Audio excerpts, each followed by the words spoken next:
ಗಣರಾಜ್ಯೋತ್ಸವ ನಿಮಿತ್ತ ಪ್ರತಿ ವರ್ಷದಂತೆ ಈ ವರ್ಷವೂ ಕೂಡ ಲಾಲ್ಬಾಗ್ನಲ್ಲಿ ಫ್ಲವರ್ ಶೋ ಆಯೋಜನೆ ಮಾಡಲಾಗಿದ್ದು ಕಳೆದ 10 ದಿನದಿಂದ ಫ್ಲವರ್ ಶೋ ನಡೆಯುತ್ತಿದ್ದು ನಾಳೆ ತೆರೆ ಕಾಣಲಿದೆ.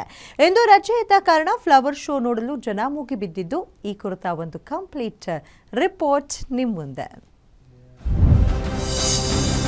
ನಾಳೆ ಲಾಲ್ಬಾಗ್ ಫ್ಲವರ್ ಶೋ ಅದ್ಧೂರಿ ತೆರೆ. ಒಂದೇ ದಿನ 1 ಲಕ್ಷ ಮಂದಿ ಫ್ಲವರ್ ಶೋ ವೀಕ್ಷಣೆ.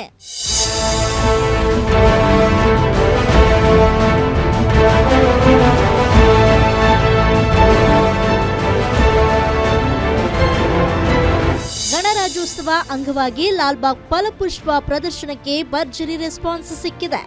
ಈ ಬಾರಿ ಪೂರ್ಣಚಂದ್ರ ತೇಜಸ್ವಿ ಅವರ ಬದುಕು ಬರಹ ಆಧಾರಿತ ತೇಜಸ್ವಿ ವಿಸ್ಮಯ ಥೀಮ್ನಡಿ ಗಾಜಿನ ಮನೆಯನ್ನ ಅಲಂಕರಿಸಲಾಗಿದೆ. 95ಕ್ಕೂ ಹೆಚ್ಚು ವೈವಿಧ್ಯಮಯ ಹೂವುಗಳಿಂದ ಸಿದ್ಧಪಡಿಸಿದ ಕಾಡು, ಜಲಪಾತ, ನಿರುತ್ತರ ಮನೆ ಫ್ಲವರ್ ಶೋ ಎಲ್ಲರನ್ನ ಕೈ ಬೀಸಿ ಕರೀತಾ ಇದೆ.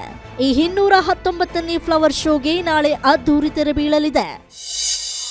ತೇಜಸ್ವಿ ಇವ್ರದ್ದು ಭಾಳ ಚೆನ್ನಾಗಿ ಅವ್ರದ್ದೆಲ್ಲ ಜೀವನ ಚರಿತ್ರೆಗೆ ಬಂದಿದೆ. ಅವ್ರದ್ದೆಲ್ಲ ಕಾದಂಬರಿ ಮತ್ತು ಅವರು ಈ ಫೋಟೋಗ್ರಾಫಿ ಹಾಬೀಸು ಭಾಳ ಚೆನ್ನಾಗಿ ಮಾಡಿದ್ದಾರೆ. ನಮಗೆ ನಾವಿಲ್ಲಿ ಬಂದಿದ್ದು ನೋಡಿದ್ದು ಭಾಳ ಸ್ವಾರ್ಥಕ್ಕೆ ಅನ್ನಿಸ್ತು.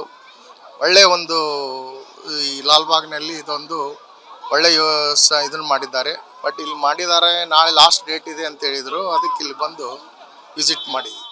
ಪ್ರತಿ ವರ್ಷ ವಿಶೇಷ ವ್ಯಕ್ತಿಗಳ ಜೀವನ ಪರಿಕಲ್ಪನೆ ಇಟ್ಕೊಂಡು ನಿರ್ದಿಷ್ಟ ಕ್ಷೇತ್ರದಲ್ಲಿ ಸಾಧನೆ ಮಾಡಿದವರ ಜೀವನ ಆಧಾರಿತವಾಗಿ ವಿವಿಧ ಕಲಾಕೃತಿಗಳನ್ನು ಮಾಡಲಾಗ್ತಾ ಇದೆ.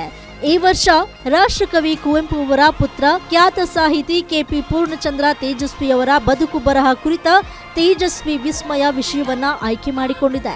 ಗಾಜಿನ ಮನೆಯ ಅಂಗಳದಲ್ಲಿ ಪೂರ್ಣಚಂದ್ರ ತೇಜಸ್ವಿ ಅವರ ನೆಚ್ಚಿನ ಕಾಡನ್ನ ನಿರ್ಮಿಸಲಾಗಿದೆ.